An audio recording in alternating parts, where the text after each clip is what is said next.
আসসালামু আলাইকুম, back to my channel পাতার হাড়ি ইউটিউব থেকে আপনাদেরকে জানাচ্ছি স্বাগতম।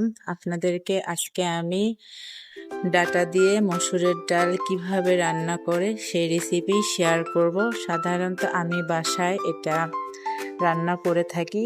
আপনারা ভিডিওটা শুরু থেকে শেষ পর্যন্ত দেখবেন, না দেখলে বুঝতে পারবেন না আমি রান্নাটা কিভাবে করেছি। আপনারা দেখতে পাচ্ছেন আগে থেকে 1 কাপ মসুরের ডাল আমি ধুয়ে রেখেছি, কিছুক্ষণ ভিজে রেখেছিলাম। এটাকে আমি প্রেসার কুকারে দিয়ে দেব। প্রেসার কুকারে দেওয়ানোর পর এখানে আমি যে উপকরণগুলো ব্যবহার করব আপনাদেরকে দেখে দিতেছি। এখানে 2টা মিডিয়াম সাইজের পেঁয়াজ নিয়েছি, 8 থেকে 10টা। এখানে আমি কাঁচামরিচ নিয়েছি। আমি রান্নাটা কাঁচামরিচ দিয়ে করব, আপনারা চাইলে গুঁড়া মরিচ দিয়েও করতে পারেন। এখানে 1/2 চা চামচ হলুদের গুঁড়া, 1/2 চা চামচ রসুনের গুঁড়া, 1/2 চা চামচ জিরার গুঁড়া, 1/2 চা চামচ রসুনের গুঁড়া অ্যাড করেছি। আপনারা চাইলে এখানে 1/2 চা চামচ করে আদা বাটা, রসুন বাটাও অ্যাড করতে পারেন। তারপর এখানে আমি কিছু গরম পানি অ্যাড করব, আপনারা চাইলে এখানে ঠান্ডা পানি অ্যাড করতে পারেন। এ পর্যায়ে আমি ঢাকাটা দিয়ে 2টা সিটি আসা পর্যন্ত অপেক্ষা করব। তারপর আপনাদেরকে দেখিয়ে দেব ডালটা সিদ্ধ হওয়ার পর। আর আপনারা যদি আমার পাতার হাড়ি ইউটিউব চ্যানেলে নতুন হয়ে থাকেন, যারা আমার চ্যানেলটাকে সাবস্ক্রাইব করেন নাই, অবশ্যই একটা সাবস্ক্রাইব করবেন। এখানে আমি কিছু পেঁয়াজ নিয়েছি বাগার দেওয়ার জন্য, বাগার দেব। এখন আমি পেঁয়াজগুলোকে কুচু কুচু করে কেটে নেব ছুরির সাহায্যে। আপনারা চাইলে বটি বা যে কোনো এতে আপনারা কেটে নিতে পারেন। এখানে আমি সব পেঁয়াজগুলো কাটানো হয়ে গেলে এক সাইডে রেখে দেব। তারপর আপনাদেরকে পরের যে স্টেপটা আপনাদেরকে দেখাবো যে আমি এখানে কি কি উপকরণ মিশিয়ে বাগারটা রেডি করে ডালের মধ্যে দিয়ে দেব। এভাবে ডাল রান্না করলে অনেক মজা হয়।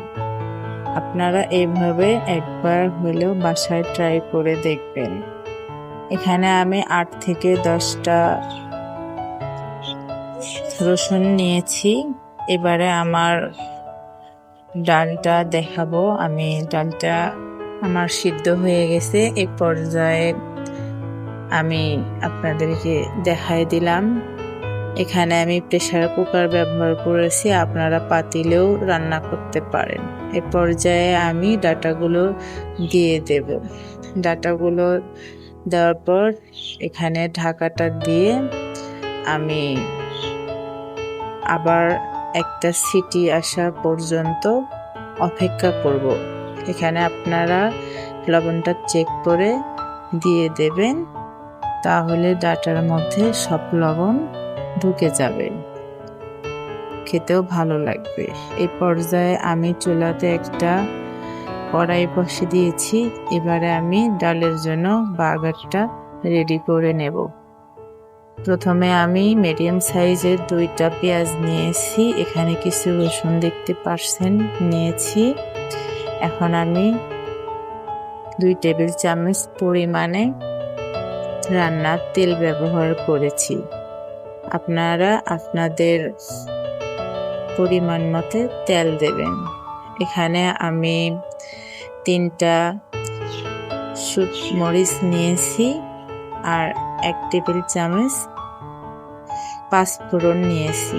আপনারা এভাবে বাগারটা রেডি করবেন, দেখবেন যে আপনার ডালের স্বাদ অনেক গুণ বেড়ে গিয়েছে। আমি বাসায় প্রায় এই ডালটা রান্না করে আজকে আপনাদের কাছে এটাই শেয়ার করলাম। আমি ডালটা আমার সিদ্ধ হয়ে গেছে, সেটা আমি রেখে দিয়েছি এক সাইডে। এখন আমি বাগারটা রেডি করে ডালের মধ্যে ঢেলে দেব। আর আপনারা আমার চ্যানেলে নতুন এসে থাকলে অবশ্যই আমার চ্যানেলটাকে সাবস্ক্রাইব করবেন। এবারে আমি ডালের মধ্যে বাগারটা দিয়েছি। এরপর আমি 1 মিনিট জাল করব। 1 মিনিট জাল করার কারণটা আমি আপনাদেরকে বলে দিতেছি। যে মশলাটা আমি ব্যবহার করেছি ওই মশলাটা 1 মিনিট জাল করে নেওয়ার জন্য ডালের স্বাদ দ্বিগুণ বেড়ে যাবে। সবশেষে আমি এখানে গোলমরিচের গুঁড়া ব্যবহার করেছি। আপনাদের এটা অপশনাল, আপনারা যদি এইটা ব্যবহার করতেও পারেন নাও পারেন। আমি এখন আপনাদেরকে পরিবেশন করে দেখিয়ে দেব আমার ডালটা কতটা লোভনীয় হয়েছে। আপনারা সবসময় খেয়াল করবেন বাগারটা যেন পুড়ে না যায়, আর বাগারটা যদি পুড়ে যায় ডালটা খেতে তিতো লাগবে। এভাবে বাসায় একবার হলেও ডালটা খেয়ে দেখবেন, অনেক মজা হয়। আর আমার চ্যানেলে আপনারা নতুন হয়ে থাকলে অবশ্যই একটা সাবস্ক্রাইব করে দেবেন। আজকের ভিডিও এই পর্যন্তই। আল্লাহ হাফেজ।